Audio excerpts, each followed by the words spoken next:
A mother's unyielding search. The vanishing of the Taylor triplets.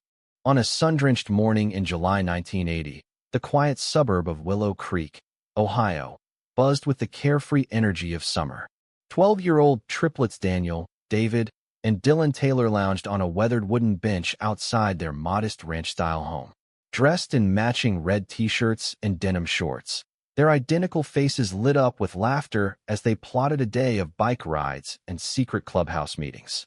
From the kitchen window, their mother, Ellen Taylor, watched her boys with a heart full of pride. At 32, Ellen had poured her soul into raising her sons alone since their father left when they were toddlers. Working double shifts as a nurse, she lived for their smiles, their harmony, their unbreakable bond. "Stay close to home, boys, and stick together," Ellen called, tying her apron strings before heading to her afternoon shift at the hospital. The triplets waved, their voices blending in a chorus of "Yes, Mom," as her car pulled away. Unseen, a rusty white van circled the block, its driver watching the boys with chilling intent. By nightfall, the bench was empty, the laughter silenced, and Ellen's world shattered. Ellen returned home at 10 p.m. to a house too quiet, too still. Her calls for Daniel, David, and Dylan echoed unanswered. Panic seized her as she scoured the neighborhood, her sneakers pounding pavement until they frayed, her fists banging on neighbors' doors until they bruised. By midnight, Police Detective John Harper sat in her living room, his notepad open. "Mrs. Taylor, any new faces around? Anyone the boys mentioned?" he asked gently. Ellen's mind raced, but she shook her head. She'd taught her sons never to trust strangers. Yet they were gone. The next days blurred into a nightmare of search parties, news vans, and dead ends. Neighbors plastered flyers with the triplets' grinning faces across town, but hope dwindled. When the FBI labeled the case cold, 3 months later, Ellen felt her heart crack. But surrender wasn't in her. Kneeling by the empty bench, she vowed to find her boys, no matter how long it took. For 30 years, Ellen's life became a relentless quest. Her garage transformed into a war room, walls papered with maps, timelines, and fading photos of her sons.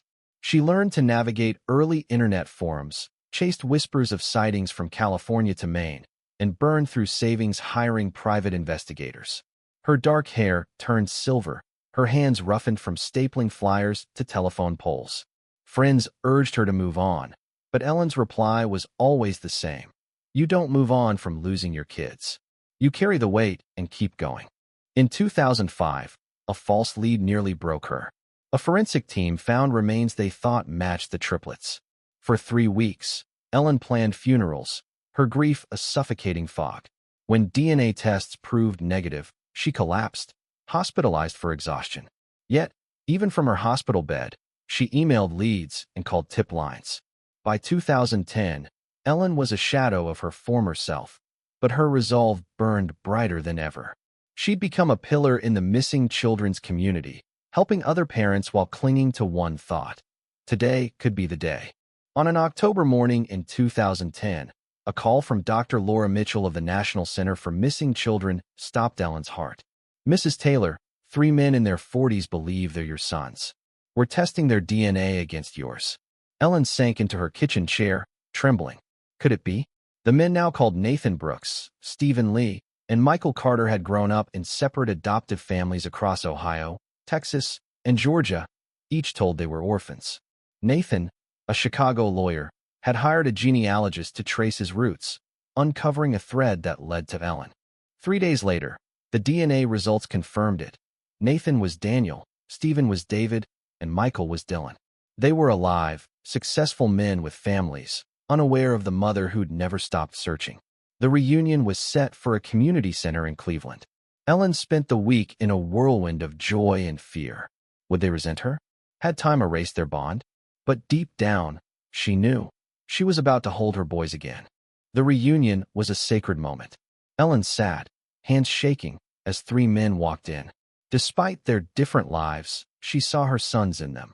Nathan's nervous head tilt, Stephen's warm smile, Michael's habit of raking his hand through his hair. Tears fell, hugs were tentative, then fierce. The men had been raised by loving families who believed they'd adopted orphans. But joy gave way to questions. How had 3 identical brothers been separated?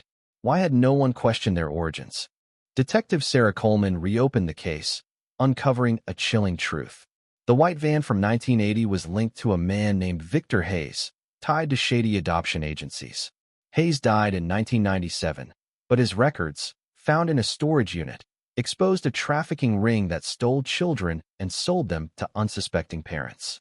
The mastermind, Dr. Evelyn Stone, a 78-year-old Florida adoption agency owner, had continued the operation. FBI raids revealed files on over 200 illegal adoptions spanning decades.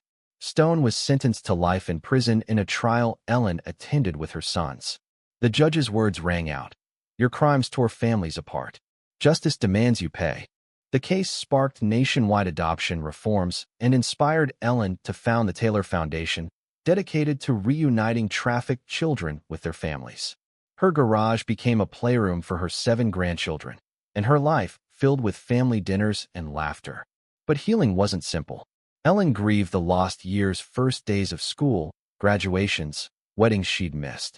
Her sons wrestled with dual identities, torn between biological and adoptive families.